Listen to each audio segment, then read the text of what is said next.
Romans chapter 8, verse 28. And we know that for those who love God, all things work together for good, for those who are called according to his purpose. All things is a very, very big phrase.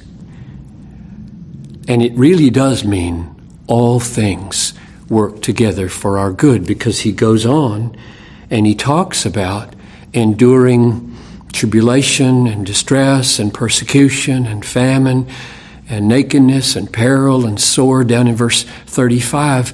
And he says, in all those things, we are more than conquerors, meaning they're all working together for our good. Or verse 32, how will he not give us all things since he gave us Christ? So the all things really does include the most painful things in the world. That's why this verse has historically been so precious to suffering Christians. So here's the question. For whom is this promise true? And the verse contains two answers, right? For those who love God and are called according to his purpose.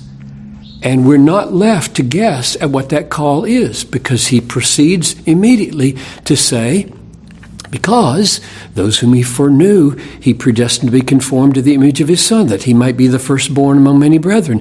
And those whom he foreknew, he predestined. And those whom he predestined, he called. And those whom he called, he justified. And those whom he justified, he glorified. So right in that golden chain of absolute certainty of our salvation is the word called. And he says every one of the called is justified. And we know that justification is by faith alone. And therefore the call of God is the call of God into the life of faith. He awakens faith. He awakens life. It's like Lazarus. Lazarus, come forth out of the grave. That's the call of God on our life. He raises us from the dead. So if you are called by God, that is, if he has awakened faith and spiritual life within you, it's your verse. And the other qualification is those who love God. And loving God is precisely what happens to you when you are called from death to life. Unbelievers don't love God. They love the world. They love everything but God.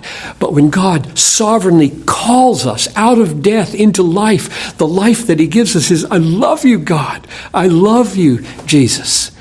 And so this verse is yours if you have been called and if you love God. So I would say very specifically, trust Jesus that he has called you.